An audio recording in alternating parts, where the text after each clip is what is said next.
গত পর্বের শেষে আমরা দেখেছিলাম প্রিন্সেসের নানা প্রিন্সেসকে নীল ডাউন হতে বলেছিল, আর প্রিন্সেস নীল ডাউন হয়ে বসেছিল। সুযোগ পেয়ে তার মামা মামি অনেক কথা শোনাতে থাকে।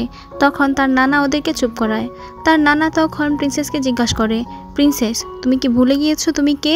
তোমার পরিচয় বলো। তখন প্রিন্সেস তার পরিচয় বলতে থাকে যে সে হলো চাংলি রাজ্যের প্রিন্সেস আর ডিউক ডিংবে ফ্যামিলির গ্র্যান্ড ডটার। এটা শুনে ওর নানা বলে, হ্যাঁ ঠিকই তো আছে, তুমি তো ভুলে যাওনি, তুমি হলে একজন প্রিন্সেস এবং ডিউক ডিংবে ফ্যামিলির নাতি। আর ওই লু মিংশেং সে কে? তুমি এই এঙ্গেজমেন্ট ভাঙার অ্যানাউন্সমেন্টে কেন এটা লিখেছো যে তুমি তাকে ডিজার্ভ করো না? সে তোমাকে ডিজার্ভ করে না। এটা শুনে তো প্রিন্সেসের মামা মামি অবাক হয়ে যায়, হতাশও হয়, আর প্রিন্সেস খুশি হয়ে যায়। মানে প্রিন্সেসের নানা এই বিয়ে ভাঙাতে সম্মতি দেয়। সে বলে আসলে আমারও লু মিংশেংকে পছন্দ না, সো এই বিয়েটা ভেঙে যাক। তখন প্রিন্সেসের মামা মামি দৌড়ে এসে প্রিন্সেসের নানাকে বোঝাতে থাকে যে এই বিয়েটা ভাঙা যাবে না, এই বিয়েটা ভাঙলে প্রিন্সেসের সাথে সাথে তাদের ফ্যামিলিরও মানসম্মান নষ্ট হবে। কিন্তু প্রিন্সেস আর প্রিন্সেসের নানা তো তাদের কথা শুনেই না। এরপর আমরা লু মিংশেংকে দেখি। সে অলরেডি প্রিন্সেসের ওই অ্যানাউন্সমেন্টটা পড়েছে আর রাগে তো ফায়ার হয়ে গিয়েছে। এই দাসীটার সাথে মিংশেং এর সম্পর্ক আছে। যাই হোক, মিংশেং দাসীটাকে ইশারা করে বলে যাতে দাসীটা এই যেই অ্যানাউন্সমেন্টটা নিয়ে এসেছে তাকে কোনো একটা ঘরে আটকে রাখে, কারণ সে চাইছিল যে প্রিন্সেস যে বিয়ে ভাঙার অ্যানাউন্সমেন্ট দিয়েছে এটা যেন কেউ জানতে না পারে। কিন্তু দেখা যায় কিছুক্ষণের মধ্যেই অন্য একজন এসে লু মিংশেংকে ডাকতে থাকে। তো লু মিংশেং চিৎকার চেঁচামেচি শুনে বাইরে যায়। এরপর বাইরে গেলে ওই লোকটা লু মিংশেংকে আবারও প্রিন্সেসের পাঠানো বিয়ে ভাঙার অ্যানাউন্সমেন্টটা দেয়। সে বলে প্রিন্সেস আশঙ্কা করেছে যে ঘরের ভিতরে আপনাকে কোনো সংবাদ দিলে সেটা আপনি গোপন রাখবেন, সেটা কারোর সামনে প্রকাশ করবেন না। তাই প্রিন্সেস আমাকে বলেছে আপনাকে যেন বাইরে ডেকে নিয়ে এসে আপনাকে এই সংবাদটা দেই এবং সবাইকে শুনিয়ে দেই এটা কিসের সংবাদ। এটা হলো প্রিন্সেসের আর আপনার বিয়ে ভাঙার একটা অ্যানাউন্সমেন্ট। এটা শুনে তো লু মিংশেং লজ্জা পেয়ে যায় এবং আশেপাশে তাকাতে থাকে যে কে কে শুনলো। ওই লোকটা চলে যাওয়ার পর পেছনে লু মিংশেং এর দাদা আসে। সে তখন লু মিংশেংকে অনেক কথা শোনায় যে লু মিংশেং যদি এই বিয়েটা করতে না পারে তাহলে হয়তো তাদের প্ল্যানটা সাকসেসফুল হবে না। তখন লু মিংশেং বলে, গ্র্যান্ডপা আপনি চিন্তা করবেন না, লু ফ্যামিলি, চাংলি ফ্যামিলি এবং ডিউক ডিংবে ফ্যামিলি দুই ফ্যামিলির সাথে আত্মীয়তার সম্পর্ক স্থাপন করবে। আমার আর প্রিন্সেস লিউলিং এর বিয়েটা হবেই, আপনি এটা আমার উপর ছেড়ে দিন। তখনই পেছন থেকে প্রিন্সেস বলে ওঠে, তাই নাকি? মনে হচ্ছে আপনি আমার অ্যানাউন্সমেন্টটা কারোর সামনে প্রকাশ করবেন না। তখন লু মিংশেং এর দাদা বলে ওঠে, তোমার সাহস কিভাবে হয় ওদেরকে নিয়ে এখানে ঢোকার? তখন প্রিন্সেস বলে, আপনার সাহস কিভাবে হয় আমার দাসীদের সাথে এইভাবে কথা বলার? যাই হোক, প্রিন্সেস এখানে বলে, আজকে আমি এখানে এসেছি একটা কথা বলার জন্য। আগামীকালের আর্চারি কম্পিটিশনে যদি আপনি যান তাহলে সেখানে আমিও যাব। আমাদের মধ্যে কম্পিটিশন হলে যদি আমি জিতে যাই আর আপনি হেরে যান তাহলে আমি সকলের সামনে রাজাকে বলবো আমাদের বিয়ে ভাঙার বিষয়টা। আর এই ব্যাপারটা তখন লু ফ্যামিলির জন্য খুবই অপমানজনক হবে। আমি এটা আপনাকে আগেই ক্লিয়ার করে দিলাম, পরে আমাকে আবার ব্লেম দিবেন না। এটা বললে প্রিন্সেস সেখান থেকে বেরিয়ে যায়। বের হওয়ার পর লিংবি জিজ্ঞেস করে, আমরা কি এখন চলে যাব? প্রিন্সেস তখন বলে যে না, সে এখন শেনিয়ানের কাছে যাবে। এরপর আমরা বেডিয়ান প্রশাসনিক ভবন দেখতে পাই। এখানেই শেনিয়ান তার প্রশাসনিক কাজকর্ম করে থাকে। এখানে প্রিন্সেস যখন শেনিয়ানের কাছে যাবে তখন লো ফাং ভেতর থেকে বাইরে কোথাও যাচ্ছিল আর তার প্রিন্সেসের সাথে দেখা হয়ে যায়। সে প্রিন্সেসকে দেখে জিজ্ঞাসা করে, প্রিন্সেস আপনি এখানে? প্রিন্সেস বলে যে সে শেনিয়ানের সাথে দেখা করতে এসেছে। শেনিয়ানের কি খবর?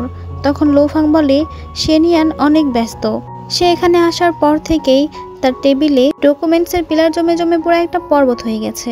তখন প্রিন্সেস বলে, ও সে ব্যস্ত, আচ্ছা ঠিক আছে। লো ফাং বলে, কি মেসেজ দিতে হবে বলুন, আমি দিয়ে আসছি। তখন প্রিন্সেস বলে, না আমি ওয়েট করব, তুমি যেখানে যাচ্ছিলে যেতে পারো। তখন লো ফাং সেখান থেকে চলে যাচ্ছিল, তবে যাওয়ার আগে সে লিংবির দিকে তাকিয়ে একটা হাসি দেয়। এরপর সময় যেতে থাকে আর প্রিন্সেস শেনিয়ানের জন্য অপেক্ষা করতেই থাকে। লো ফাং ফিরে আসার পরও দেখে যে প্রিন্সেস এখনও সেখানে অপেক্ষা করছে। সে শেনিয়ানের কাছে গিয়ে প্রিন্সেসের খবরটা জানায় যে সে যাওয়ার সময় দেখেছিল যে প্রিন্সেস শেনিয়ানের সাথে দেখা করতে এসেছে, আর সে ফিরে এসে দেখে এখনও প্রিন্সেস শেনিয়ানের জন্য অপেক্ষা করছে। এটা শুনে শেনিয়ান বাইরে বের হয় প্রিন্সেসের সাথে দেখা করার জন্য। এরপর শেনিয়ান প্রিন্সেসকে বাইরে বের হয়ে খুঁজছিল, তখন প্রিন্সেস ক্যারেজ থেকে শেনিয়ানকে ডাক দেয়। শেনিয়ান ক্যারেজের ভিতরে যায়। তো শেনিয়ান ভিতরে গেলে প্রিন্সেসকে জিজ্ঞাসা করে যে প্রিন্সেস কেন তার কাছে যায়নি। তখন প্রিন্সেস জানায় যে সে শেনিয়ানকে ডিস্টার্ব করতে চায়নি। তখন শেনিয়ান বলে, তোমার এখন কি চাই? প্রিন্সেস বলে, কিছু না, আমি অনেকক্ষণ ধরে এখানে ওয়েট করছি, ওয়েট করতে করতে আমার পা ব্যথা হয়ে গিয়েছে। এটা বলে সে শেনিয়ানের কোলের উপর পা রাখে আর শেনিয়ান তার পা টিপতে থাকে। এরপর শেনিয়ান প্রিন্সেসকে জিজ্ঞেস করে, তুমি কি এখানে কোনো দরকারে এসেছো? প্রিন্সেস বলে, কেন, দরকার ছাড়া কি আমি এখানে আসতে পারি না? তখন শেনিয়ান বলে, তুমি হলে প্রিন্সেস যার কিনা বিয়ে ঠিক হয়ে গিয়েছে, তোমার কি ভয় করে না যে তুমি যা কিছু করছো এতে তোমার রেপুটেশন নষ্ট হবে? এটা শুনে প্রিন্সেস রেগে বলে, সারাক্ষণ খালি রেপুটেশন আর রেপুটেশন। তো প্রিন্সেস এখানে অভিমান করে বসে থাকে আর শেনিয়ান প্রিন্সেসকে দেখতে থাকে। তো শেনিয়ান কিছুক্ষণ পর বলে, তোমার যদি আর কিছু করা না থাকে তাহলে তুমি বাসায় চলে যাও। এটা বলে শেনিয়ান চলে যাচ্ছিল, প্রিন্সেস শেনিয়ানের হাত ধরে। তখন শেনিয়ান প্রিন্সেসের দিকে তাকিয়ে বলে, ভালো থেকো আর আমার জন্য ওয়েট করো। এটা বলে সে ক্যারেজ থেকে নামে। প্রিন্সেস তখনও তার হাত ছাড়ে না। শেনিয়ান তো আশেপাশে দেখতে থাকে। তো প্রিন্সেস হাত ছেড়ে দিলে শেনিয়ান সেখান থেকে চলে যায়। তখন লিংবি প্রিন্সেসকে বলে, তো চলুন যাওয়া যাক। তখন প্রিন্সেস বলে, হ্যাঁ চলো সেন ম্যানশনে। লিংবি অবাক হয়ে বলে, সেন ম্যানশনে? প্রিন্সেস বলে, হ্যাঁ, শুনলে না, শেনিয়ান আমাকে তার জন্য অপেক্ষা করতে বলল, আমি তার জন্য বাসায় অপেক্ষা করব। এরপর আমরা দেখি প্রিন্সেস সত্যি সত্যি শেনিয়ানের বাড়িতে চলে যায়। বাসায় থাকা গার্ড প্রিন্সেসকে দেখে বলে, শেনিয়ান এখানে এখন নেই, পরে আসবেন। এটা বলে সাথে সাথে দরজা লাগিয়ে দিচ্ছিল। তখন লিংবি বলে, আরে আপনি এত রুড কিভাবে হতে পারেন? শেনিয়ান আমাদেরকে আসতে বলেছে। তখন ওই গার্ডটা বলে, আজ পর্যন্ত এখানে যত মেয়েরাই এসেছে তারাই একই কথা বলেছে। প্রিন্সেস বলে, আগে যারা বলেছে তাদের কাছে কি শেনিয়ানের এই ব্যাগ ছিল? এটা বলে শেনিয়ানের টোকেনটা দেখায় আর এতে গার্ড তাদেরকে ভিতরে ঢুকতে দেয়। তখন প্রিন্সেস শেনিয়ানের গার্ডকে বলে, তাহলে তুমি বলছো আমার আগে এখানে অনেক মেয়ে এসেছে? তখন গার্ডটা বলে, হ্যাঁ, প্রায়ই আসতো, যেহেতু আমার বস একজন ফেমাস মানুষ। এদিকে শেনিয়ান তার কাজ শেষ করতে পারছিল না, মানে সে কাজে মনোযোগ দিতে পারছিল না। তখন তার মনে হয় যে প্রিন্সেস হয়তো উল্টাপাল্টা কিছু করতে পারে, তাই সে কাজ রেখে তার বাসায় চলে যাচ্ছিল। তখন তার সাথে দেখা করতে লর্ড হার্ন আসে, কিন্তু সে লর্ড হার্নের সাথে বসে গল্প করে না। সে বলে যে তার মায়ের সাথে দেখা করার দরকার, তাই সে লর্ড হার্নের সাথে পরে কথা বলবে। এটা বলে সে বাসার দিকে চলে যায়। অন্যদিকে আমরা দেখি প্রিন্সেসের সৎমা আর বোন একটা ক্যারেজে করে ইয়েজিন শহরে এসেছে। প্রিন্সেসের সৎ বোন এখানে প্রিন্সেসের মাকে বলে যে সে তার নানাকে মিস করছে, তাই তার মা যেন তাকে নিয়ে প্রথমে লু ফ্যামিলিতে যায়, মানে লু ম্যানশনে যায়। কিন্তু তার মা বলে যে তারা আগে ডিওক ম্যানশনে যাবে। আসলে তারা খবর পেয়েছে যে প্রিন্সেস মারা গিয়েছে। শেনিয়ান তাকে বাঁচাতে পারেনি, শেনিয়ান ব্যর্থ হয়েছে তার কথা রাখতে। তো প্রিন্সেসের মৃত্যু খবর শুনে সে মায়া কান্না করার জন্য এখানে চলে এসেছে। তারা তো খুব আশায় আছে যে এখন শেনিয়ানের ফ্যামিলি শেনিয়ান যে ভুলটা করেছে এই ভুল নিয়েই চিন্তিত থাকবে। অন্যদিকে ক্রাউন প্রিন্সও এটা নিয়েই চিন্তিত থাকবে। এদিকে প্রিন্সেসও মারা গিয়েছে, তাই ডিউক ফ্যামিলিও এখন প্রিন্সেসের শোকে দুর্বল হয়ে পড়বে। প্রিন্সেসের সৎবোন বলে, ঠিকই আছে, এখন দেখি লু ফ্যামিলিকে কিভাবে আটকায়। ওর মা বলে, আমরা প্রায় চলে এসেছি, তাই এখন আমাদেরকে কস্টিউম চেঞ্জ করতে হবে। তখন ও তার মাকে ফিউনারেল ড্রেস দেয়, মানে ওরা দুইজন ফিউনারেলের ড্রেস পরে প্রিন্সেসের নানার বাসায় যাবে। এরপর আমরা প্রিন্সেসকে দেখি সে শেনিয়ানের মায়ের জন্য চা বানিয়ে সে তাকে সার্ভ করছিল। তো শেনিয়ানের মা এখানে খুব মুড নিয়েছিল, মানে রাগি রাগি চেহারা নিয়ে বসেছিল। সে বলে, তুমি আমাদের গেস্ট, তাই তোমার উচিত না আমাকে টি সার্ভ করা, তুমি ওখানে গিয়ে বসো। সাথে সাথে প্রিন্সেস আচ্ছা বললে বসতে চলে যাচ্ছিল। তখন লিংবি তাকে গলা খাকারি দিয়ে ইশারা দেয় যাতে প্রিন্সেস এভাবে না বসে পড়ে। তো প্রিন্সেস আবারও শেনিয়ানের মাকে চা সার্ভ করে। তখন শেনিয়ানের মা চাটা নেয়, নিয়ে সে প্রিন্সেসের নাম জিজ্ঞেস করে। পরে প্রিন্সেস তার নাম বলে এবং নাম শুনে শেনিয়ানের মা বুঝতে পারে প্রিন্সেস হলো চাংলি পরিবারের প্রিন্সেস। এটা শুনে সে চাটা আর খায় না। সে বলে, তুমি তো রয়্যাল ফ্যামিলির মেয়ে, তুমি একজন প্রিন্সেস, তুমি আমাকে টি সার্ভ করছো? তোমার আমাকে টি সার্ভ করা উচিত হয় না, আর তোমার সার্ভ করা চা আমার পান করা উচিত না। তখনই সেখানে শেনিয়ান আসে। শেনিয়ান আসার সাথে সাথে তার মা সেখান থেকে উঠে চলে যায় এবং শেনিয়ানকে তার সাথে সাথে আসতে বলে। এরপর শেনিয়ান তার মায়ের পেছনে পেছনে তার মায়ের কাছে যায়। শেনিয়ান তার মাকে জিজ্ঞাসা করে যে চাংলির রাজার কাছে প্রিন্সেসের বিয়ের জন্য প্রস্তাব দিলে কেমন হয়। তার মা বলে, একবার যখন বলেছ, এরপর আর কখনো এই কথা বলবে না। তখন শেনিয়ান বলে, কিন্তু কেন? তুমি প্রমিস করেছিলে, তুমি তোমার প্রমিস কেন ভাঙছো? শেনিয়ানের মা বলে, আমি প্রমিস ভাঙছি না, তুমি অন্য যে কোনো মেয়েকে নিয়ে আসো, তার যতই স্ক্যান্ডালস থাক, আমি তাকে মেনে নিব, কিন্তু এই প্রিন্সেসকে না। তখন সেনিয়ান বলে কেন? সেনিয়ানের মা বলে তুমি বুঝতে পারছো না, আমি যা বলছি তোমার ভালোর জন্যই বলছি। তখন সেনিয়ান বলে আমি যা করছি আমার ভালো বুঝেই করছি, আমার ভালোটা আমি বুঝতে পারি। আসলে সেনিয়ানের মা এই বিয়েতে রাজি হচ্ছিল না, কারণ সে জানে প্রিন্সেসের লু মিংসিং এর সাথে বিয়ে ঠিক হয়েছিল, আর সেই বিয়েও ভেঙে গেছে। লু ফ্যামিলি এবং ডিউক ফ্যামিলি, তারা দুই ফ্যামিলি তাদের থেকে বেশি শক্তিশালী, তাই তাদের সাথে শত্রুতা করার ফল ভয়ঙ্কর হবে। সে চাইছে না সেনিয়ানের সাথে এই দুই ফ্যামিলির কোনো দ্বন্দ্ব হোক, এই কারণেই সে প্রিন্সেসের সাথে বিয়েটা মেনে নিতে চাইছে না। এরপর আমরা জিনকে দেখি, সে প্রিন্সেসের নানার সাথে দেখা করতে গিয়েছে। এরপর সে একটা ছবি দিয়ে বলে যে এইটা সম্পর্কে কি জানে। তখন প্রিন্সেসের নানা বলে যে সে এই ছবি সম্পর্কে কিছুই জানে না। আসলে প্রিন্সেসের নানা হলো একজন অ্যান্টিক শিল্পী, সে বিভিন্ন ধরনের অ্যান্টিক জিনিস সংগ্রহ করে এবং সবাই তাকে অনেক জ্ঞানী বলেই জানে। তো এখানে জিনও এসেছে এই ছবিটা নিয়ে তার কাছ থেকে এই ছবিটার ব্যাপারে জানতে। যাই হোক, জিন এখানে আসার পর প্রিন্সেসের মামা তাকে বসায়, আর তখনই বাইরে চিৎকার চেঁচামেচির আওয়াজ শোনা যায়। তখন প্রিন্সেসের মামা বাইরে গিয়ে দেখে প্রিন্সেসের সৎমা আর বোন কান্না করছে আর ফিউনারেল ড্রেস পরে আছে। তখন প্রিন্সেসের মামা জিজ্ঞেস করে যে তারা কেন এখানে এসেছে এবং কান্না কেন করছে। তখন তারা বলে যে তারা ব্লু লিউলিংয়ের মৃত্যুর খবর পেয়ে এখানে এসেছে, তারা খুব কষ্ট পেয়েছে এবং তারা বলে যে প্রিন্সেসের মামারও এরকম ফিউনারেল ড্রেস পরা উচিত। তখনই পেছন থেকে প্রিন্সেস এসে বলে ওঠে, কি অদ্ভুত, জীবিত মানুষকে এভাবে মেরে ফেলছেন, এভাবে মরা কান্না করছেন। যাই হোক, এখানে প্রিন্সেস আর প্রিন্সেসের মায়ের মধ্যে কথা কাটাকাটি হয় এবং প্রিন্সেসের মা প্রিন্সেসের হাতে ধরে রুমের ভিতরে নিয়ে যেতে চাইছিল, কিন্তু প্রিন্সেস যেতে চাইছিল না। আর তখনই সেনিয়ান এসে প্রিন্সেসের হাত ধরে ফেলে। এতে প্রিন্সেসের মা রেগে যায় এবং সেখান থেকে তার বোনকে নিয়ে চলে যায়। এরপর আমরা দেখি সেনিয়ান প্রিন্সেসের নানার সাথে গিয়ে দেখা করে। আসলে প্রিন্সেসের নানার কাছে একটা অ্যান্টিক পিস ছিল, যেটা একটা ফুলদানি ছিল। সেনিয়ান প্রিন্সেসের নানার জন্য একটা গিফট নিয়ে এসেছে, আর ওই গিফটটা হলো সেনিয়ানের নানার কাছে যে অ্যান্টিক পিসটা ছিল হুবহু সেরকমই আরেকটা অ্যান্টিক পিস, মানে অ্যান্টিক ফুলদানি। তো প্রিন্সেসের নানা এই গিফটটা পেয়ে অনেক খুশি হয়ে যায়। এদিকে প্রিন্সেসের নানার সাথে সেনিয়ান কথা বলে তার নানাকে তো ইমপ্রেসই করে ফেলে। অন্যদিকে প্রিন্সেস বাইরে দাঁড়িয়ে দাঁড়িয়ে এসব দেখতে থাকে। এরপর সে রয়্যাল ফ্যামিলির মেয়েরা, মানে নোবেল মেয়েরা যেভাবে চলাফেরা করে, হাঁটা চলা করে, এরকম ভাব নিয়ে সেনিয়ানের সামনে যায়। এরপর সে সেনিয়ানের সাথে কথা বলতে থাকে আর আস্তে আস্তে সেনিয়ানের দিকে এগোতে থাকে। আসলে প্রিন্সেস এরকম ভাব করছিল কারণ সেনিয়ান যখন সেনিয়ানের মায়ের সাথে কথা বলে বের হয়েছিল, সেনিয়ানের মা প্রিন্সেসের সাথে কথা না বলে মুখ বাঁকা করে চলে গিয়েছিল। এতে প্রিন্সেসের মন খারাপ হয়ে গিয়েছিল।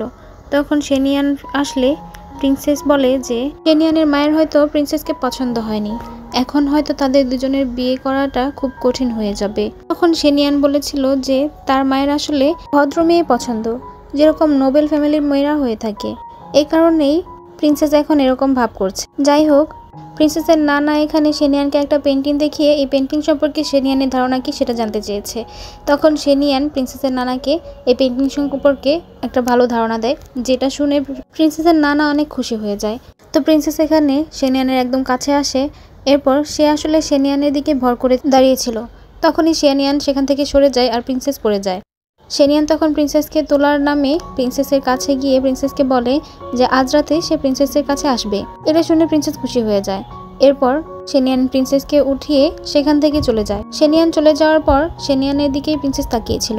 প্রিন্সেসের নানা বুঝতে পেরেছিল যে প্রিন্সেস সেনিয়ানকে পছন্দ করে। তখন সে পিছন থেকে এসে প্রিন্সেসকে বলে, লর্ড সেনিয়ান এমনিতে তো চালাক, কিন্তু খুব রুক্ষ, বদমেজাজি, তোমার নিশ্চয়ই এমন লোক পছন্দ না, তাই না? প্রিন্সেস এটা শুনে থতমত খেয়ে যায় এবং বলে, হ্যাঁ ঠিকই বলেছ, আমার কিভাবে পছন্দ হবে? প্রিন্সেস মনে মনে বলে, আমি মোটেও সেই জিনিস না যে তোমার যখন ইচ্ছা হবে তখনই তুমি আমাকে দেখতে চলে আসতে পারবে। এটা মনে মনে বলে সে তার নানার কাছে বলে, আমাকে একটা হেল্প করতে পারবে? তার নানা বলে, কি? তখন প্রিন্সেস বলে, প্রিন্সেসের রুমে যতগুলো জানালা আছে সবগুলো জানালার জন্য ভালোভাবে বন্ধ করে দেওয়া হয়। রাতের বেলা প্রিন্সেস সেনিয়ানের জন্য ওয়েট করছিল। কিছুক্ষণ পরেই সেনিয়ান আসে আর এসে দেখে প্রিন্সেসের রুমের বাইরে যে জানালা ছিল প্রত্যেকটা জানালা কাঠ দিয়ে আটকানো। তখন সেনিয়ান প্রিন্সেসের জানালায় নক করে। প্রিন্সেস খুশি হয়ে জানালার কাছে যায়। সেনিয়ান বলে, ডিউক ডিংবেই কি প্রিন্সেসের রুমের সব জানালাগুলো সিল করে দেওয়ার জন্য কাউকে আদেশ দিয়েছিলেন নাকি? তখন প্রিন্সেস বলে, না, আমি অর্ডার দিয়েছি। একজন নোবেল ফ্যামিলির মেয়ে হয়ে কিভাবে রাতের বেলা একটা ছেলেকে আমার রুমে প্রবেশ করতে দিতে পারি? তখন সেনিয়ান বলে, আচ্ছা ঠিক আছে, তুমি যেহেতু যাচ্ছ না তাহলে আমি চলে যাচ্ছি। তখন প্রিন্সেস শেরিয়ানকে যেতে নিষেধ করে। শেরিয়ান বলে জানালা সিল করা, কিভাবে যাব? তখন প্রিন্সেস দৌড়ে এসে তার রুমের দরজাটা খুলে আর বলে, শেরিয়ান নিজে এখানে আমার সাথে দেখা করতে এসেছে, আমি কিভাবে তার সাথে দেখা না করে থাকতে পারি? এটা বলে সে দরজা খুলে। দরজা খুলতেই দেখে যে শেরিয়ান দাঁড়িয়ে আছে। শেরিয়ান বলে, নোবেল ফ্যামিলির মেয়ে এইভাবে এই কথা বলতে পারে না। প্রিন্সেস তখন শেরিয়ানকে রুমের ভিতরে নিয়ে যায়। এরপর বলে, একজন ভদ্রলোক কখনোই এভাবে একটা মেয়ের রুমে রাতের বেলা প্রবেশ করতে পারে না। এরপর শেরিয়ান প্রিন্সেসকে বলে, আমি তোমাকে ডিস্টার্ব করেছি?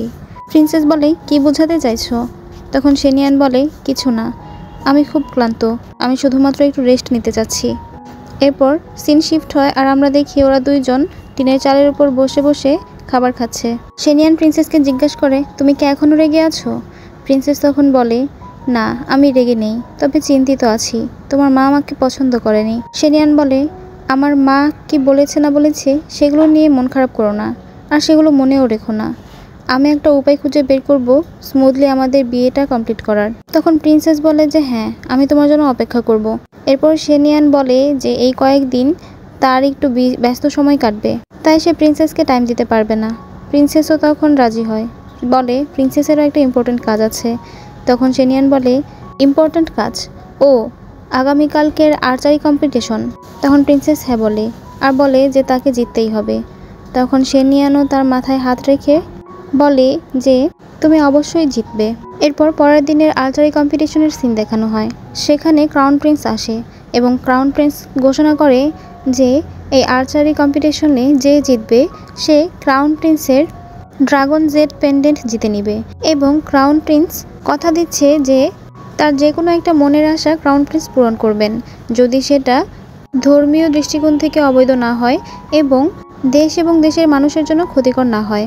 তো এই আর্চারি কম্পিটিশনে প্রিন্সেস, লু মিংশেং এবং লি ইয়াংশিয়ান এরা তিনজন ফাইনালিস্ট হয়। তো প্রথম পর্বের কম্পিটিশন শেষ হওয়ার পর প্রিন্সেস শেরিয়ানের সাথে কথা বলছিল। শেরিয়ান এখানে প্রিন্সেসকে বোঝাচ্ছিল যে প্রিন্সেস যেন খুব কেয়ারফুলি খেলে, জিততেই হবে এমন কোনো কথা নেই।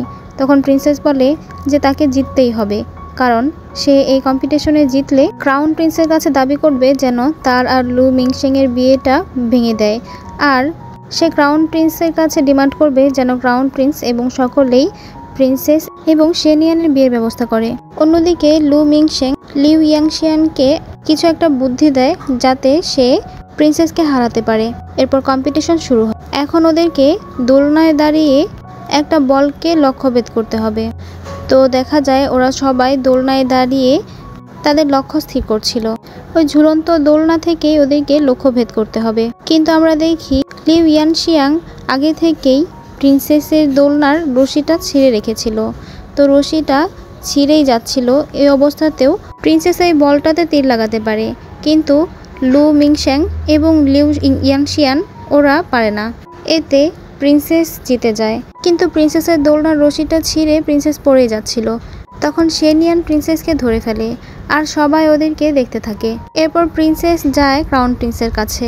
ক্রাউন প্রিন্স প্রিন্সেসকে তার জেড প্যান্ডেন্টটা দেয়, কিন্তু ক্রাউন প্রিন্সেস সেটা নেয় না। প্রিন্সেস তখন ক্রাউন প্রিন্সের কাছে দাবি করে যেন ক্রাউন প্রিন্সেস আর লু মিংশেংয়ের বিয়েটা ভেঙে দেয়। এটা শুনে লু মিংশেং প্রতিবাদ করে। সে বলে, প্রিন্সেস আর আমার বিয়ে তো প্রিন্সেসের বাবা আর আমার দাদা মিলে ঠিক করেছে, এটা কোনো বাচ্চাদের খেলার বিষয় না। তখন সাথে সাথে জিন ধমক দিয়ে বলে, তোমার সাহস কিভাবে হয় ক্রাউন প্রিন্সের ডিসিশনকে বাচ্চার খেলা বলার? সে সময় ক্রাউন প্রিন্সও বলে যে লু মিংশেং, কম্পিটিশন শুরু হওয়ার আগে আমি বলেছি যে এই কম্পিটিশনে যে জিতবে তার মনের ইচ্ছা আমি পূর্ণ করব, এবং এটা আমি কথা দিয়েছি। তুমি এই কম্পিটিশনে ভালো করতে পারোনি, তাই এটা তোমার ব্যর্থতা। এইটা বলে ক্রাউন প্রিন্স সেখান থেকে চলে যায়। এরপর আমরা দেখি লু মিংশেং তার দাদার কাছে খুব ঝাড়ি খাচ্ছে। কিছুক্ষণের মধ্যেই সেখানে তখন প্রিন্সেস আসে, সাথে করে বিশাল বড় একটা বক্সের মধ্যে গিফট নিয়ে আসে তাদের জন্য। প্রিন্সেস এখানে লু মিংশেং এর কাছ থেকে তাদের বিয়ে ভাঙার যে এগ্রিমেন্টটা সেটা নিতে এসেছে। প্রিন্সেসকে দেখে লু মিংশেং এর দাদা বলে যে প্রিন্সেসের এত তাড়া কিসের, প্রিন্সেস যেটা চাচ্ছে সেটা তো পেয়েই যাবে। যাই হোক, প্রিন্সেস এখানে লু মিংশেং আর তার দাসীর সম্পর্কের কথাটা প্রিন্সেসের দাদাকে বলে এবং বলে যে লু মিংশেং এবং হু লিং পারফেক্ট ম্যাচ, কেন তাদেরকে বিয়ে দিচ্ছেন না। যাই হোক, এখানে প্রিন্সেসের এসব কথা শুনে ব্লু মিংসেং মাথা নিচু করে ফেলে। এখানে প্রিন্সেসের সৎমাও ছিল। সে প্রিন্সেসকে বলে, তুমি চিন্তা করো না, তুমি যেহেতু পছন্দ করোনি এবং বিয়ে করতে চাইছো না, তাহলে এই পরিবারের সাথে তোমার কোনো বিয়ে সম্পর্ক হবে না। আর সে লু মিংসেংকে বলে, লু মিংসেং অ্যানাউন্সমেন্টটা দিয়ে দাও, ভালোবাসা কখনো জোর করে হয় না। এরপর লু মিংসেং ওই বিয়ে ভাঙার অ্যানাউন্সমেন্টের লেটারটা দিয়ে দেয়। প্রিন্সেস চলে যাওয়ার পর লু মিংসেংয়ের দাদা লু মিংসেংকে অনেক ঝাড়ি দিচ্ছিল এবং চড়ও মারে উ লিংয়ের ব্যাপারটার জন্য। আসলে উ লিং প্রেগনেন্ট হয়ে গিয়েছে। এরপর আমরা উ লিংকে দেখি, তার কাছে কিছু হার্ব ছিল যেগুলো বাচ্চা নষ্ট করার জন্য সে এনেছিল। কারণ সে যখন লু মিংসেংকে তার বাচ্চার কথা বলেছিল, তখন লু মিংসেং বলেছে তাকে অ্যাবর্শন করে ফেলতে। যাই হোক, সে এই কাজটা করতে পারছিল না, তাই সে প্রিন্সেসের সৎমায়ের কাছে গিয়ে খুব কান্নাকাটি করতে থাকে এবং বলতে থাকে যে তার পেটে তো লু ফ্যামিলির সন্তান, তাহলে এই সন্তানকে সে পৃথিবীতে আনতে চায়, তাকে যেন সে হেল্প করে। তো যাই হোক, এখানে তাদের মধ্যে কথা হয় যে উ লিং প্রিন্সেসের নাম বদনাম করবে সব জায়গাতে এবং প্রিন্সেসের ক্ষতি করার চেষ্টা করবে। প্রিন্সেসের সর্বোচ্চ বা সবচেয়ে বড় ক্ষতিটাই সে করবে, এটা সে প্রিন্সেসের সৎমাকে কথা দেয় এবং সে প্রিন্সেসের সৎমার কাছ থেকে এটা কথা দেয় যে সে যদি সফল হয় তাহলে প্রিন্সেসের সৎমা যেন লু মিংসেংয়ের সাথে তার বিয়ের ব্যবস্থাটা করে দেয়। তো এইটাই তাদের দুজনের মধ্যে ডিল হয়। এরপর প্রিন্সেসের সৎমা উ লিংকে নিয়ে প্রিন্সেসের নানার বাড়ি মানে ডিউক ম্যানশনে আসে। সেখানে সে প্রিন্সেসের মামার সাথে দেখা করে। প্রিন্সেসের মামা তাকে ভিতরে আসতে বললে সে বলে, আসলে প্রিন্সেস তো আমাকে পছন্দ করে না, তাই আমি তার সাথে দেখা করব না। প্রিন্সেসের সাথে যা কিছুই হয়েছে তার জন্য লু ফ্যামিলি খুব লজ্জিত এবং লু ফ্যামিলি খুবই অনুতপ্ত। এই কারণে লু ফ্যামিলির তরফ থেকে একজন দাসীকে দেওয়া হলো প্রিন্সেসের সবসময় সেবা করার জন্য। এটা বলে সে উ লিংকে এখানে রেখে যায়। তো উ লিং এখানে দাসী হিসেবে কাজ করতে শুরু করে। উ লিং এখানে দাসী হিসেবে কাজ করছিল আর সবার মধ্যে প্রিন্সেসের নামে নানা ধরনের খারাপ খারাপ কথা ছড়াচ্ছিল। এই ব্যাপারটা লিংবি দেখতে পারে এবং শুনতে পারে। এরপর সে ওই দাসীদের ওখানে গিয়ে দেখে এখানে উ লিংও আছে। লিংবি উ লিং এর কাছে গিয়ে বলে, ও তার মানে এটা তুমি যে প্রিন্সেসের নামে বাজে বাজে কথা ছড়াচ্ছ। উ লিং তখন ইচ্ছা করে মাটিতে পড়ে যায় আর চিৎকার করতে থাকে। তখন সেখানে অন্যান্য দাসীরা আসে আর বলতে থাকে, লিংবি তুমি ওর সাথে কি করেছো? লিংবি বলে যে সে কিছু করেনি, কিন্তু ওরা বিশ্বাস করে না। এরপর লিংবি এসে প্রিন্সেসের কাছে এই ব্যাপারটা জানায়। এরপর প্রিন্সেস ঘুমাচ্ছিল, তখন লিংবি প্রিন্সেসের ওই পিগটাকে বাইরে নিয়ে রেখেছিল খাওয়ার জন্য। উ লিং তখন সুযোগ বুঝে পিগটাকে নিয়ে গেটের বাইরে রেখে দেয়, যেখানে অনেক ভিক্ষুকরা ছিল। তারা তো পিগটাকে পেয়ে অনেক খুশি হয়ে যায় এবং পিগটাকে নিয়ে চলে যায়। অন্যদিকে লিংবি এসে তো পিগটাকে আর খুঁজে পায় না। অন্যদিকে আমরা দেখি উ লিং বাচ্চা নষ্ট করার মেডিসিনটা খায়। এরপর লিংবি প্রিন্সেসের কাছে খবর দিলে প্রিন্সেস আর লিংবি দুজনে মিলে ওই পিগিটাকে খুঁজছিল। তো প্রিন্সেস এখানে দেখতে পায় যে পিগিটার ড্রেস পরে আছে এবং পাশেই বসে বসে লোকজনগুলো খাচ্ছিল। তখন প্রিন্সেস এসে ওদেরকে জিজ্ঞাসা করে ওরা কি খাচ্ছে। তখন ওরা বলে যে একটা পিগের বাচ্চার মাংস খাচ্ছে। এটা শুনে তো প্রিন্সেস খুব কান্না করতে থাকে। তখনই সেখানে উ লিং এসে ওদেরকে বলতে থাকে, তোমরা এটা কি করেছো? প্রিন্সেসের পছন্দের পিগি কি খেয়ে ফেলেছো? এটা শুনে প্রিন্সেস ওদের সাথে রাগারাগি করলে উ লিং বলে, প্রিন্সেস ওদের কোনো দোষ নেই, ওরা তো ক্ষুধার্ত ভিখারি, ওরা তো যা পায় তাই খেতে চায়, আমাকে আপনি শাস্তি দিন। প্রিন্সেস বুঝতে পারে এটা উ লিং এর কাজ, সে উ লিংকে একটা চড় মারে। তখন উ লিং আবারও প্রিন্সেসের কাছে ক্ষমা চাইতে থাকে এবং ওই লোকগুলোর হয়েও ক্ষমা চাইতে থাকে এবং সে জোরাজোরি করে প্রিন্সেসের হাত ধরে তাকে শাস্তি দিতে বলে। তখন প্রিন্সেস ওকে হাত থেকে সরিয়ে দেয় আর তখনই ওপরে গিয়ে চিৎকার করতে থাকে, মানে এমন ভান করতে থাকে যেন প্রিন্সেসের হাতে ধাক্কা খেয়ে পড়ে গিয়ে ওর মিসক্যারেজ হয়েছে।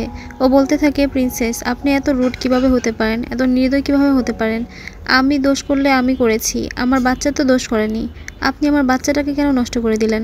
এটা শুনে তো আশেপাশে সবাই গসিপ করতে থাকে। সাথে সাথে সেখানে শেনিয়ান আসে। আসলে গ্যাঞ্জাম হচ্ছিল দেখে লিংবি তাড়াতাড়ি করে শেনিয়ানকে খবর দিয়েছিল। শেনিয়ান এসে প্রিন্সেসকে সামলায়। প্রিন্সেসের মনটা ভীষণই খারাপ ছিল ওই পিগিটার জন্য। রাতের বেলা শেনিয়ান প্রিন্সেসকে নিয়ে টিনের চালের উপর বসে বসে চাঁদ দেখছিল। তখন প্রিন্সেসের মনটা অনেক খারাপ ছিল। শেনিয়ান প্রিন্সেসকে সান্ত্বনা দিচ্ছিল। যাই হোক, এখানে তারা খুব সুন্দর একটা সময় কাটায়। এরপর শেনিয়ান তার বাসায় গিয়ে দেখতে পায় তার বড় ভাই শেন উ বসে আছে। শেনিয়ানকে দেখেই সে বলে, আরে আসো আসো, চলো একসাথে চা পান করি। শেনিয়ান তাকে জিজ্ঞাসা করে, ইনভেস্টিগেশনের কোনো আপডেট আছে? তখন শেন উ বলে, আরে আমি এখানে একা একা বসে বসে ড্রিঙ্ক করছি এই মধ্যরাতে, তুমি এসেছো কোথায় আমাকে সঙ্গ দিবে তা না। যখনই তোমার সাথে আমার দেখা হয় তখনই হয় তুমি আমাকে গ্রিটিংস করো, নইলে ইনভেস্টিগেশনের খোঁজ নাও। আমি তোমার বড় ভাই, তোমার চাকর না।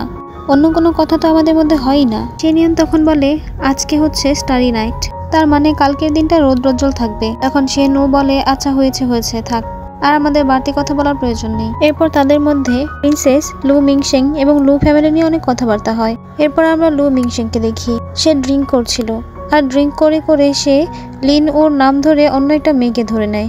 আর তখন দেখতে পায় যে এটা লিনু না।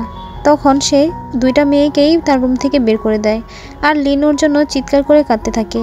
পরের দিন সকালে আমরা দেখি লিন ওর ডেড বডি পানিতে ভাসছে। সবাই তখন প্রিন্সেসকে দোষারোপ করতে থাকে যে প্রিন্সেস লিন ওর মিসক্যারেজের জন্য দায়ী, আর মিসক্যারেজের ব্যাপারটা সহ্য করতে না পেরে লিন ও সুইসাইড করেছে, তাই লিন ওর মৃত্যুর জন্য প্রিন্সেসই দায়ী। শেনিয়ান লিন ওর বডিটা ভালোভাবে চেক আপ করে বুঝতে পারে যে লিন ও সুইসাইড করেনি, তাকে শ্বাসরোধ করে মারা হয়েছে। তাই সে তার দলবল নিয়ে লু ফ্যামিলির ম্যানশনে যায়, মানে লু ম্যানশনে যায়, আর সেখানে গিয়ে সবাইকে জিজ্ঞাসাবাদ করতে থাকে, যদিও এতে তারা অনেক রাগারাগি করে। এরপর সেখানে লু মিংশেংকে নিয়ে আসা হয় এবং লু মিংশেংকে জিজ্ঞাসা করা হয় যে সে রাতে কোথায় ছিল। তখন লু মিংশেং বলে যে সে বাইরে ছিল, তবে কি ঘটেছে না ঘটেছে সব কিছুই সে জানে। তখন লু মিংশেং সবার সামনে বলতে থাকে যে প্রিন্সেস মনে করেছে যে লিং ও তার পিগিটাকে ওই ভিখারিদেরকে দিয়েছিল, তাই প্রিন্সেস লিং ওর মিসক্যারেজের কারণ হয়ে দাঁড়িয়েছিল। তো লিং ওর সাথে তো প্রিন্সেসের একটা দ্বন্দ্ব ছিল, তাই লিং ও যদি সুইসাইড নাও করে থাকে তো তাহলে হয়তো প্রিন্সেসই তাকে মেরেছে। আর সবাই জানে যে তুমি প্রিন্সেসের প্রেমে পড়েছ, তাই প্রিন্সেসকে বাঁচানোর জন্য এখন তুমি লু ফ্যামিলির দিকে আঙুল তুলছো। এভাবে কোনো প্রমাণ ছাড়া তুমি আমাদের দিকে আঙুল তুলতে পারো না। তো এইটা শুনে সেখানকার সবাই চিৎকার করে বলতে থাকে যে হ্যাঁ এটাই ঠিক, শেনিয়ান প্রিন্সেসকে বাঁচানোর জন্য সব এই লু ফ্যামিলির উপর আঙুল তুলছে এবং এই নাটকটা করছে। তখন শেনিয়ান সবাইকে ধমক দেয় এবং আসল ব্যাপারটা বলে, এতে সবাই ভয় পেয়ে যায়। শেনিয়ান এবং তার দলবল সবাইকে বলে যায় তারা যেন যে যেখানে আছে সেখানেই থাকে, তারা যেন এই গ্রাম ছেড়ে বা এই শহর ছেড়ে কোথাও না যায়, কারণ তাদের উপর ইনভেস্টিগেট চলবে। এখন তারা চলে যাচ্ছে, পরে আবার আসবে, এটা বলে শেনিয়ান এবং তার দলবল সেখান থেকে চলে যায়। এরপর আমরা দেখি প্রিন্সেসের নানা মামা মামি তারা খাবার টেবিলে বসে আছে এবং প্রিন্সেসের জন্য ওয়েট করছিল। একটু পরেই প্রিন্সেস আসে খাবার খেতে। এরপর প্রিন্সেসের নানা প্রিন্সেসকে জিজ্ঞাসা করে গতকাল রাতে তুমি কি শেনিয়ানের সাথে ছিলে, শেনিয়ান তোমাকে নিয়ে গিয়েছিল? তখন প্রিন্সেস বলে আসলে বিষয়টা এরকম না, তোমরা যেরকম ভাবছো। শেনিয়ান তখন ওই বিপদের মধ্যে আমাকে বাঁচিয়েছে বিপদ থেকে, কারণ সবাই মিলে ওই সময় আমাকে দোষারোপ করছিল। শেনিয়ান না আসলে সবাই মিলে হয়তো আমার অনেক বিপদ ঘটিয়ে ফেলতো। তখন প্রিন্সেসের নানা বলে তাহলে ঠিক আছে, তাহলে শেনিয়ানকে আমি ধন্যবাদ জানাবো এবং গিফট দিব তোমাকে বিপদের হাত থেকে বাঁচানোর জন্য। তো প্রিন্সেসের নানা প্রিন্সেসকে বলে দেখো তুমি যাকেই পছন্দ করো না করো, শেনিয়ান যেন সে না হয়। প্রিন্সেস বললে কেন, তুমি কি শেনিয়ানকে পছন্দ করো না? প্রিন্সেসের নানা বলে পছন্দ করা আর বিয়ের ব্যাপারটা এক না।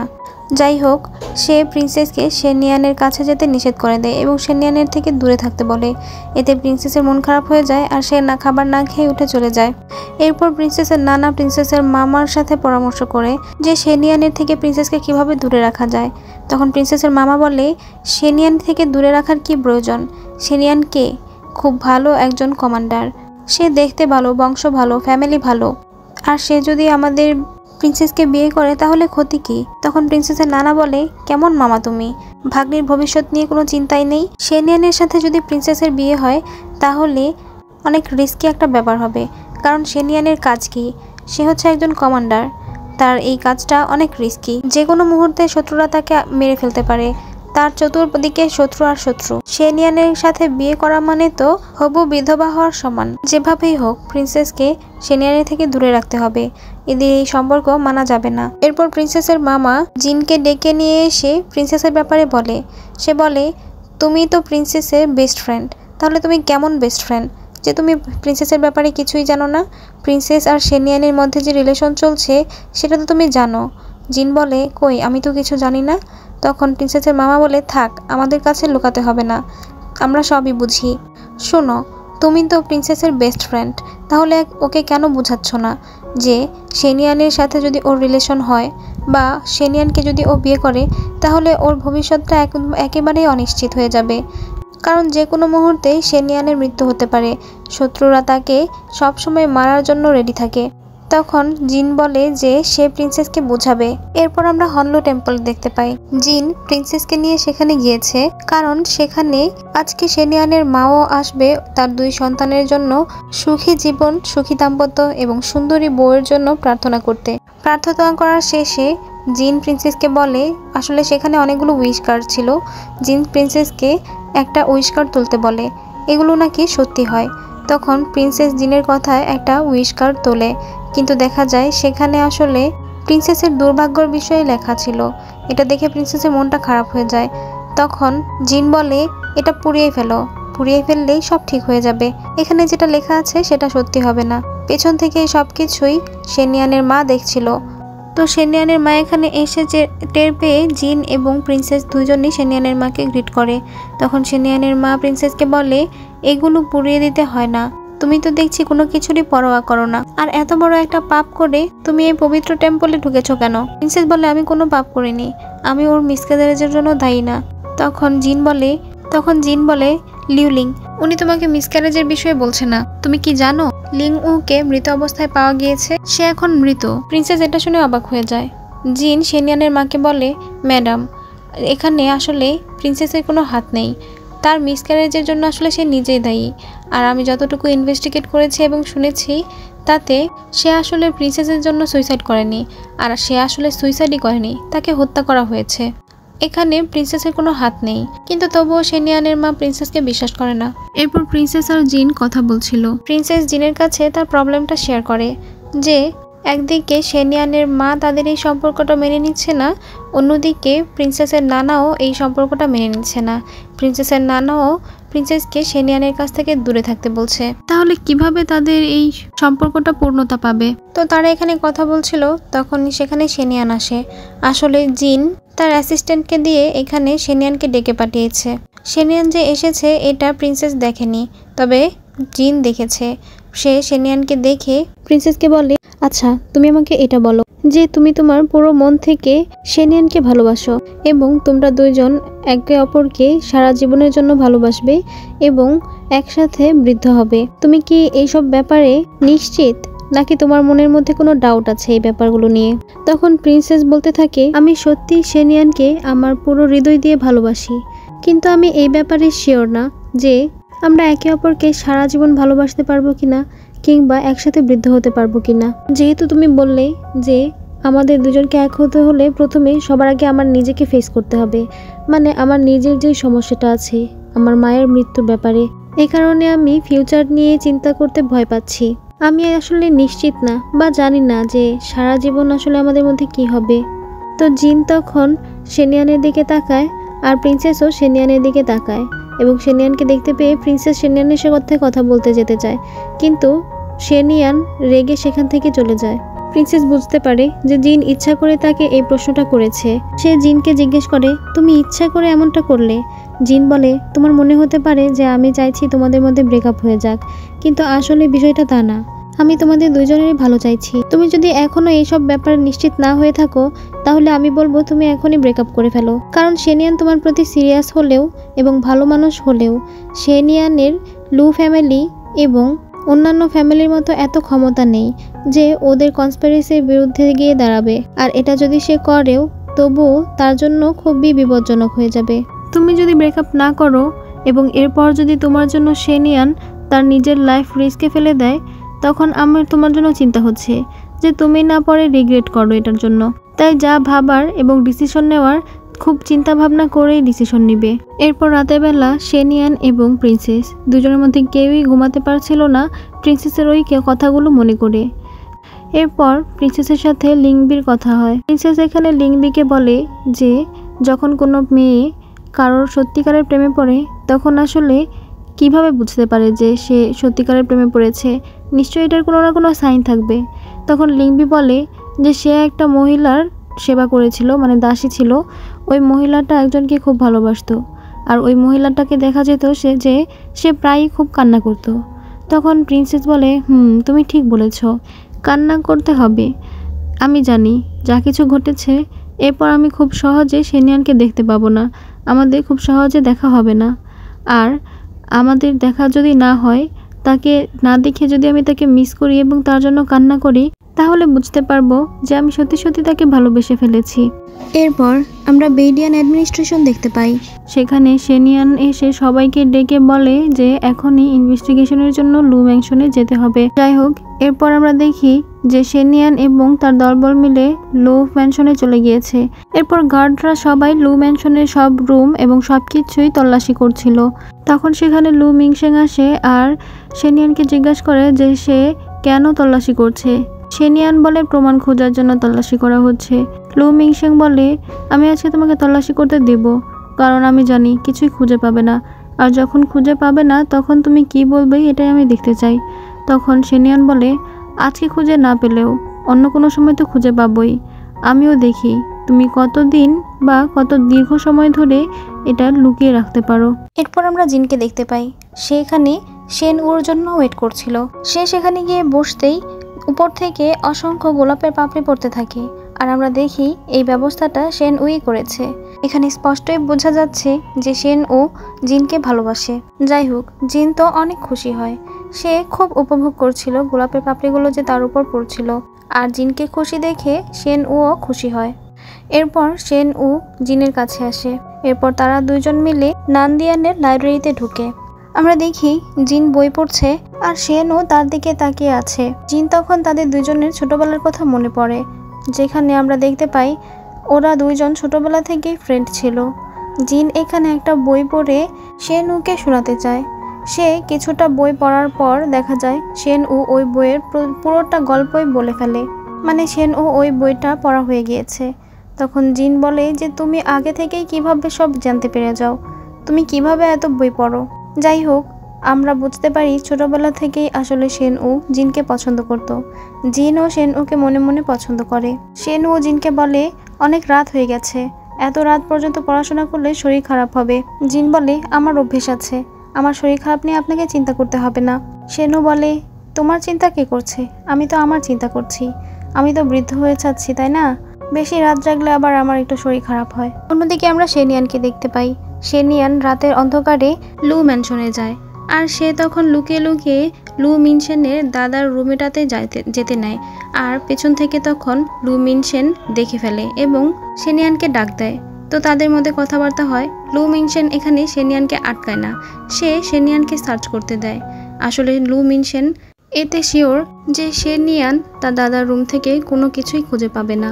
এরপর আমরা আবারও জিন আর শেন উকে দেখতে পাই। শেন উ বলে যে সে তার ছোটবেলার সঙ্গীকে মিস করে, সে তার ছোটবেলার সঙ্গীটাকে হারিয়ে ফেলেছে। সে এখন অপেক্ষা করে যে কবে সে তার সেই ছোটবেলার সঙ্গীটাকে আবার ফিরে পাবে। আসলে সে এখানে জিনের কথাই বলছে। সে আসলে ওয়েট করে আছে যে কবে জিনের সাথে তার সম্পর্কটা স্বাভাবিক হবে। জিন এসব শুনে এম্বারাস ফিল করে। সে বলে যে তার আজকে পড়াশোনা শেষ হয়ে গিয়েছে, আর পড়তে ইচ্ছা করছে না। এটা বলে সে উঠে চলে যেতে চাইলে তার সামনে শেন উ দাঁড়িয়ে পড়ে। তারা দুজন মুখোমুখি হয়ে যায়। জিন তখন শেন উকে ইগনোর করে সেখান থেকে চলে যায়। এরপর আমরা ক্রাউন প্রিন্সকে দেখি। ক্রাউন প্রিন্সের সামনে সকল মিনিস্টাররা এসে দাঁড়িয়েছিল। আসলে এখানে সকল মিনিস্টাররা শেনিয়ানের বিরুদ্ধে ক্রাউন প্রিন্সের কাছে নালিশ করতে এসেছে। ক্রাউন প্রিন্স বসে জিজ্ঞাসা করে যে আপনারা এখানে কেন এসেছেন। তখন ডিউক লু বলে যে সে শেনিয়ানের বিষয়ে নালিশ করতে এসেছে। এটা শুনে ক্রাউন প্রিন্স এসে বলে, ও বুঝতে পেরেছি, আসলে এটা তো সিরিয়াস কিছু না। আসলে কমান্ডার শেনিয়ান কথাবার্তা একটু এরকমই রুড, সে হয়তো আপনাকে একটু কড়া কথা বলে ফেলেছে। ঠিক আছে, এটা আমি দেখব। তখন ডিউক লু বলে যে কমান্ডার শেনিয়ান ক্রাউন প্রিন্সের খুব পছন্দের একজন ব্যক্তি, এটা আমরা জানি, আর এ কারণেই আমরা শেনিয়ানকে বরদাস্ত করছি। কিন্তু এখন তো এটা আর মেনে নেওয়া যাচ্ছে না, কারণ সে এখন আমাদের উপর শাসকের মতো ব্যবহার করছে। তখন সেখানকার সকল মিনিস্টাররাই আসলে শেনিয়ানের বিরুদ্ধে নালিশ করে। যদিও এইসব শুনে ক্রাউন প্রিন্সের রাগ হচ্ছিল। তবুও সে বলে যে যেহেতু আপনারা সকলে এটা চাচ্ছেন তাহলে আমি অবশ্যই এই বিষয়টা নিয়ে ভেবে দেখব। তখন একজন দূত এসে ক্রাউন প্রিন্সকে জানায় যে বাইরে অনেক মানুষ এবং নেতারা এসে জড়ো হয়েছে এবং তারা নীল ডাউন হয়ে বসে আছে।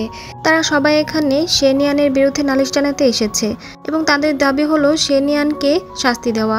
যতক্ষণ না তাদের দাবি মানা হচ্ছে ততক্ষণ তারা এভাবেই নীল ডাউন হয়ে বসে থাকবে।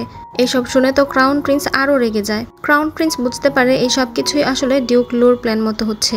সে তখন ডিউক লুকে বলে যেহেতু আপনারা এবং বাইরে যারা আছে সবাই শেনিয়ানের পানিশমেন্ট চাচ্ছেন, আমি অবশ্যই তাকে পানিশমেন্ট দিব। তবে ডিউক লু, এই ব্যাপারটা যদি আমার বাবার কানে যায় তাহলে সেটা হয়তো আপনার জন্য ভালো হবে না, কারণ আপনি ভালো করেই জানেন শেনিয়ানের বাবা আমার বাবার খুব পছন্দের একজন ব্যক্তি ছিলেন, আর এখন শেনিয়ানও আমার বাবার খুব পছন্দের একজন মানুষ। আমি তাকে পানিশমেন্ট অবশ্যই দিব, কিন্তু এই ব্যাপারটা বাবার কানে গেলে কিন্তু আপনার জন্য ভালো হবে না। এখন আপনি কি চাচ্ছেন? তখন ডিউক লু বলে, ক্রাউন প্রিন্স তো অনেক বুদ্ধিমান, আপনি যা ভালো মনে করেন তাই করেন। তো ক্রাউন প্রিন্স এখানে রাগ দেখিয়ে চলে যায়। সে তার রুমের ভিতরে গিয়ে তো রাগে গিজগিজ করতে থাকে। তখন জিন তাকে সামলায়। ক্রাউন প্রিন্স জিনকে জিজ্ঞাসা করে যে ওই জেড সম্পর্কে ইনভেস্টিগেশন কেমন চলছে আর কতক্ষণ সময় লাগবে। জিন জানায় যে সে সর্বোচ্চ চেষ্টা করছে, তবে এটা কিছুটা সময় লাগবে। তো ক্রাউন প্রিন্স বলে যে আমাদের হাতে বেশি সময় নেই, যেহেতু লু ফ্যামিলি কমান্ডার শেনিয়ানের সাথে লড়াই করার সাহস দেখাচ্ছে, আমাদের যা কিছু করতে হবে খুব দ্রুত করতে হবে। সে জিনকে এই ইনভেস্টিগেশনে আরও বেশি জোর দেওয়ার কথা বলে। জিন তাকে টি সার্ভ করলে সে জিনের হাতে হাত রেখে বলে জিন হলো একমাত্র মেয়ে যাকে ক্রাউন প্রিন্সেস পছন্দ করে, তাই জিন যতক্ষণ তার সাথে লয়াল থাকবে ততক্ষণ জিনের কেউ কোনো ক্ষতি করতে পারবে না। জিন একদম নিশ্চিন্তে যেন থাকে, কোনো বিষয় নিয়ে যেন কোনো চিন্তা না করে এবং মনোযোগ দিয়ে যেন তার ইনভেস্টিগেশনটা চালায়। জিন তখন হ্যাঁ বলে। অন্যদিকে আমরা প্রিন্সেসকে দেখি সে তার নানা মামা মামির সাথে খাবার খাচ্ছিল। তখন তার নানা শেনিয়ানের বিষয়ে কথা বলছিল যেগুলো প্রিন্সেসের পছন্দ হয় না। তখন প্রিন্সেস সেখান থেকে উঠে চলে যায়। যাওয়ার আগে সে লিংবিকে বলে যায় যে সে শেনিয়ানের জন্য কি কি খাবার প্রিপেয়ার করবে এবং কি কি খাবার দিবে। এরপর আমরা শেনিয়ানকে দেখি। সেখানে একজন লোক এসেছে যে ছিল লর্ড হান। সে এসে শেনিয়ানকে ক্রাউন প্রিন্সের পানিশমেন্টের কথা জানায় যে ক্রাউন প্রিন্স তাকে পানিশমেন্ট হিসেবে সামনের কিছুদিনের জন্য বরখাস্ত করেছে, তবে একেবারে নয়, সে এখন তার এই পদে আর থাকবে না।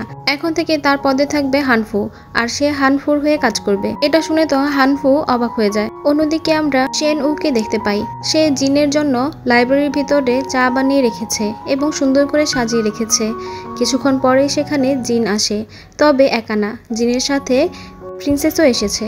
আসলে জিন এখানে ওই জেড সম্পর্কে জানার জন্যই আসে। প্রিন্সেসকে দেখে তো শেনুর মনটাই ভেঙে যায়। সে ভেবেছিল যে সে জিনের সাথে একান্ত সময় কাটাবে, কিন্তু প্রিন্সেস আসায় তার সে আশায় ভঙ্গ হয়ে গেল। এরপর তারা তিনজন মিলে এখানে অনেক বই পড়ে এবং ডিসকাস করে একটা ক্লু পায়।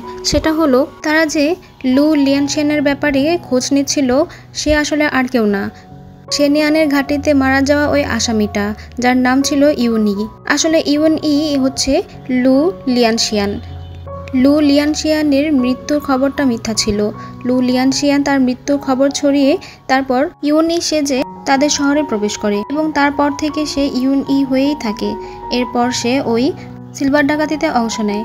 তার মানে ইউনি আসলে লু ফ্যামিলিরই একজন পার্সন ছিল। আর এই সবকিছুর প্রমাণ পাওয়া যাবে টিয়ানউ শহরে। এরপর আমরা শেনিয়ানকে দেখি। এখানে একজন মিনিস্টার এসে শেনিয়ানকে অনেক বড় একটা বক্সের ভিতরে অনেক ডকুমেন্টস নিয়ে এসে দেয় চেক করার জন্য।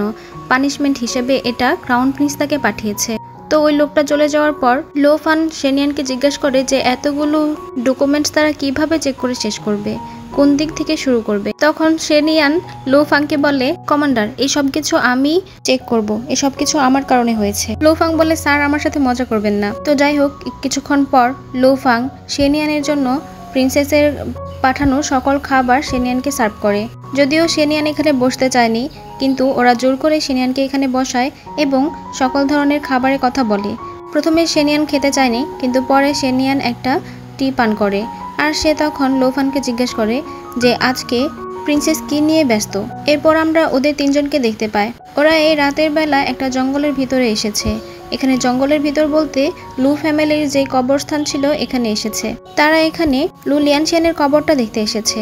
এরপর তারা কবরটা খুঁড়ে এবং ওই বক্সের ভিতরে কিছুই দেখতে পায় না। তখন তারা একদম শিওর হয়ে যায় যে লু লিয়ানশিয়ানই হলো ইউনি। জিন বলে যেহেতু এটা পরিষ্কার হয়ে গেল যে লু লিয়ানশিয়ান হলো ইউএনই, মানে ইউএনইর পরিচয় যেহেতু পাওয়া গিয়েছে, তার মানে এখন আর বেশি সময় লাগবে না ওই লু ফ্যামিলিকে নিচে নামিয়ে আনতে। আজকের পর্বটা এই পর্যন্তই। সবাই ভালো থাকবে। আল্লাহ হাফেজ।